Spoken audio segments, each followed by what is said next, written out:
ትልቅ ሰው እንግዲህ ዘርሽ ማረፉ ተሰምቷል። ሴትነት ሳይበግራት አንድ ድንቅ ነገር ያደረገችን ሴት ገራሚ ነገር ደግሞ ከሳውዲ ተሰምቷል። ምንድነው እስኪ ጋይስ? ለግመል ፓስፖርት መስጠት ተጀምሯል።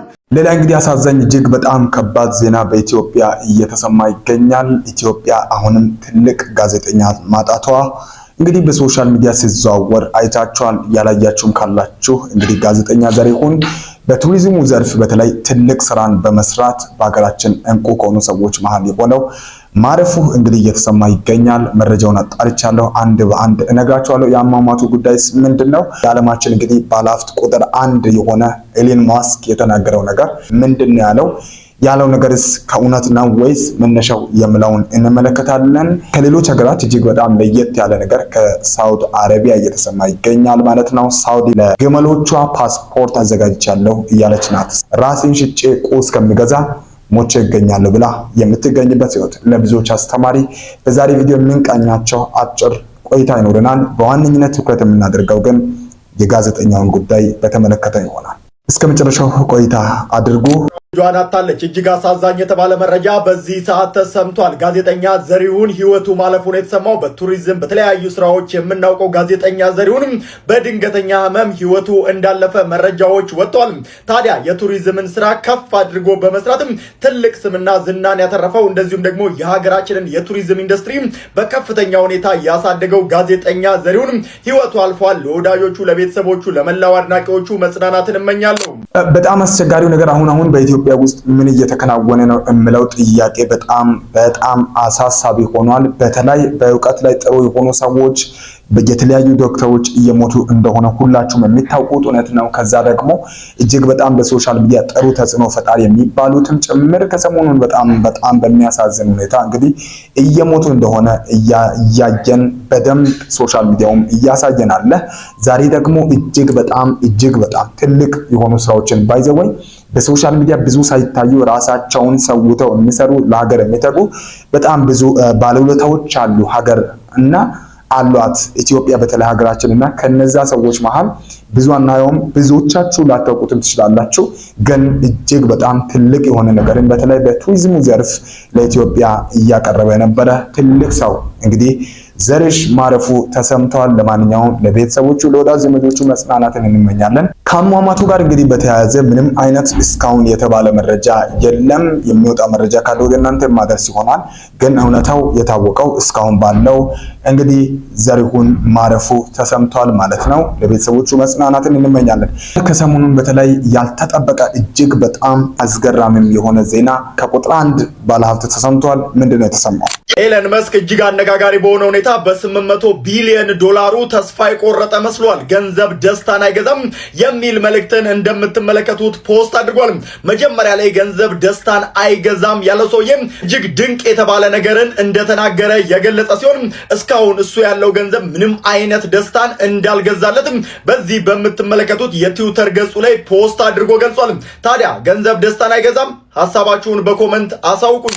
ገንዘብ ደስታን አይገዛም ብሏል ኤለን መስክ ማለት ነው። ይሄ ጉዳይ በተለይ አነጋጋሪ የሆነው ከምን አንጻር እንደሆነ ታውቃላችሁ? እጅግ በጣም ያለው ገንዘብ በዓለም ላይ ኦልሬዲ በዚህ ሰዓት ተወዳዳሪ ያልተገኘለት ምርጥ እንግዲህ ባለሀብት እንደሆነ ይታወቃል። በዚህ እንግዲህ የሀብት ማማ ላይ ቁጭ ብሎ ይህንን መናገሩ ብዙዎች ሁለት አይነት አስተያየቶች አሉ። የመጀመሪያው ገንዘብ እንዴት ደስታን አይገዛም፣ እስኪ ለኛ ይስጠንና እስኪ እንሞክረው እንደውም ደስታን እንደማይገዛ የሚሉ ሰዎች አሉ። እስካሁን ባለው ገንዘብ ግን እሱ እንዳልተደሰተና በፍጹም ደስታን እንዳልገዛለት እየተናገረ አለ። ለማንኛውም ይሄ ጉዳይ ብዙ የዓለም ህዝብን ያነጋገረ ብዙ በሶሻል ሚዲያ የተንቀሳቀሰ ያለ ሐሳብ ሆኗል ማለት ነው። ከዚህ ጋር ተያይዞ አንድ ነገርን ብሩክ ራሱ አጣርቶ የተናገረውን ተመለከትኩኝ። ማለትም በዚህ ጊዜ የቻት ጂፒቲ ጥቅሙ በጣም ብዙ ነው እና ገንዘብ ደስታን ይገዛል ወይ ብሎ ቻት ጂፒቲን እንደጠየቀ ሲናገር ሰምቻለሁ። ከዛ ቻት ጂፒቲ አዎ ገንዘብ ደስታን ይገዛል ብሏል። እናንተስ ምንድነው የምትሉት? ገንዘብ እውነትም ደስታን የሚገዛ ነገር ነው? ሜቢ ገንዘብ የምንፈልገውን ነገር እንድናገኝ ሊያደርገን ይችላል። የምንፈልገውን ነገር በገንዘብ ልናገኝ እንችላለን ወይስ እሱን እናምናለን? ነገር ግን ገንዘብ በራሱ ደስታን የመግዛት አቅሙ ምን ያህል ነው? እስኪ ሐሳባችሁን እናንተ ማጋሩ። ለማንኛውም የዓለማችን ቁጥር 1 ባለሀብት ምንድነው ያለው? ገንዘብ ደስታን አይገዛም ብሏል። የእናንተን ሐሳብ በዚህ ኮሜንት ላይ እንድታስቀምጡ እጠይቃችኋለሁ።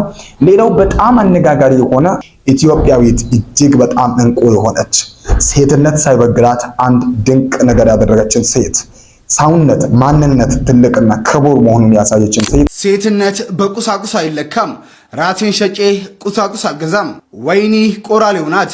እየዞረች የወዳደጉ ግን ጠቃሚ ዕቃዎችን የምትለቅም ለቅማ የምትቀጠቅጥ ቀጥቅጣ ተሸክማ የምትሸጥ ጀግና ወጣት ሴት ናት። በየዓመቱ ከትምህርት ቤት አንደኛ የምትወጣበትን ትምህርቷንና የተሞላቀቀ ሕይወቷን ትታ ይህንን ስራ የጀመረችው ቤተሰቦቿ ያላቸውን ሆቴል፣ ወፍጮ ቤትና ሙሉ ሀብታተው አባቷ በ2000 ብር ባንክ ጥበቃ ሆኖ መስራት ሲጀምር ነበርም። ብዙ ስራዎችን ሞክሯ የቆራሌው ስራ ላይ ደረሰች። ይህንን ስራውን ከጀመረች በኋላም በሷ ጥንካሬ ሌሎች ጠነክሩበት ዘንድ በማህበራዊ ሚዲያ ላይ ማጋራት ጀመረችም። ብዙዎች ያደንቋታል፣ ብዙዎች ደግሞ ሞኝነሽ ሴትነትሽን አትጠቀሚበትም ይሏታል። እሷም በ2030 ፕሮግራም ላይ ቀርባ እንዲህ ያለች፣ ሴትነትሽን ተጠቀሚ ሲሉ ራስሽን ሽጪ ማለታቸው ነው። ራሴን ሸጬ የምገዛው ምንድን ነው? ልብስ፣ ቤት ወይም መኪና አይደለም። እኔ ግን ከነዚህ ሁሉ በላይ ነኝ። ራሴን ሸጬ ቁሳቁስ አልገዛም። ቁሳቁስ ሸጬ ነው ቁሳቁስ የምገዛው በማለት መልሳለችም። ሴትነት በቁሳቁስ አይለካም። ስለ ጀግንነት ስናነሳ ታውቃላችሁ ማንነት ትልቅ እንደሆነበት ሰው ለኔ ትልቅ ሰው በዚህ ምድር የለም።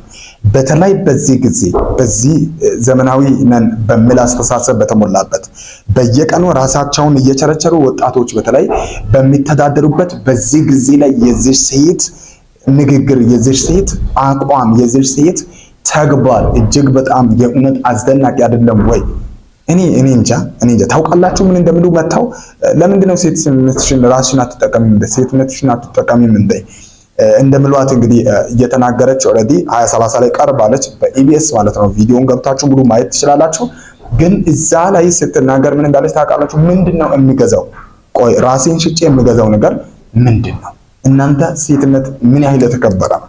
በየሶሻል ሚዲያው እንግዲህ ብዙ ራሳቸውን ታውቃላችሁ ዳሊያቸውን እያንቀሳቀሱ ገንዘብ የሚያገኙ ራሳቸውን የሚሸጡ ብዙ ባለበት በዚህ ጊዜ እንደዚህ አይነት ለሰውነቷ ለማንነቷ ለራስ ክብርን ያሳየችን ሴት ማየት ለብዙ ሴቶችን ትልቅ ጥንካሬ ይሆናል። እና ደግሞ ኔጌቲቭ በሆነ አስተሳሰብ ውስጥ ራሳችንን እየጎዳን ላለንም ጭምር ትልቅ ትምህርት የሚሆን ነገርን ተናግራለች። እና ለማንኛውም በጣም ጎበዝ ለብዙ ሴቶች ትልቅ ነገር እናሳይተሻል ለማለት እፈልጋለሁ። ብዙ ሀገራት እንግዲህ ለዜጎቻቸው ፓስፖርት መስጠት በጣም ከባድ ሆኖባቸዋል። የብዙ ሀገራት ዜጎች እንግዲህ አልቻሉም። ግን አንድ አስገራሚ ነገር ደግሞ ከሳውዲ ተሰምቷል። ምንድነው እስኪ ጋይስ? ለግመል ፓስፖርት መስጠት ተጀምሯል። ሳውዲ አረቢያ ለግመሎቿ ፓስፖርት መስጠት ልትጀምር እንደሆነ አስታውቃለችም። ከ2.2 ሚሊዮን በላይ ግመሎች ያሏት ሳውዲ አረቢያም ግመሎቿን በአግባቡ ለማስተዳደርና መረጃ ለመያዝ እንዲያስችላት በማሰብ ለግመሎቿ ፓስፖርት የመስጠት እቅድ እንዳላት አስታውቃለች። እኔ ገረመኝ ምን እንደሆነ ታውቃላችሁ? አሁን ከሰው አልፎ ማለት ነው እንስሳ ጭምር በፓስፖርት ልተዳደር ነው ማለት ይሄ በጣም ብዙ ገንዘብ ኦልሬዲ የያዘ ሀብት ኦልሬዲ በሀገሪቱ ይንቀሳቀሳል። በተለይ ከግመሎች ጋር በተያያዘና ይህንን አስመልክቶ እንግዲህ ግመሎቿን ለመቆጣጠር ከሀገር የሚወጣውን ገንዘብ የሚገባውንም የታክሱንም ጭምር ለመቆጣጠር ነው። በእርግጥ አላማው ግን እጅግ በጣም በሚገርማቸው እንግዲህ አሁን ከተጠቀሰው ገንዘብ በላይ በሆነ ገንዘብ እንግዲህ ብዙ እንግዲህ ግመሎቿን በፓስፖርት ኦልሬዲ ለመያዝ ማሰቧ እየተሰማ ነው የሚገኘው። ለማንኛውም እስኪ ምንድነው የምትሉት? ያው እኛ ሀገር ይታወቃል የፓስፖርት ጉዳይ ኦልሬዲ ምን ያክል ዋጋ እንደሚያስከፍል አስቡ። እኛ ሀገር ከ3 እስከ 4 ቀን እዛ ልታድሩ ሁላ ትችላላችሁ። እኔ በአቅሜ እጅ ምን ያህል ጊዜ እንዳሳለፍኩኝ አውቃለሁ ፓስፖርቴን ለማግኘትና እንደዚህ ባለበት ጊዜ ላይ እንግዲህ ይሄንን መስማታችን እንደውም እንዴት አያችሁት? እስኪ ፓስፖርት ኦልሬዲ ለግመሎች ጭምር ሊሰጥ ነው። ግመሎች እያንዳንዳቸው ፓስፖርት ከዚህ በኋላ ለኖራቸው እንደሆነ እየተነገረ ነው። ለማንኛውም ምንድነው እየሰማን ያለ ነው? የጋዜጠኛ ዘሪሁንን መረጃ ሙሉ አድርሼላችኋለሁ። ቀጣይ የሚሰሙ ነገሮች ካሉ ወደ እናንተ ማድረስ ነው የሚሆነው። ቤቱን ሳብስክራይብ አድርጋችሁ እንዲሁ ደግሞ ቪዲዮውን ለብዙዎች ሼር አድርጉ። ለሟች ቤተሰብ በአጠቃላይ መጽናናትን እንመኛለን። ዳቡክ ሚዲያ ማለት ነው። አመሰግናለሁ። በሌላ ቪዲዮ እስክንገናኝ ሰላም ነው።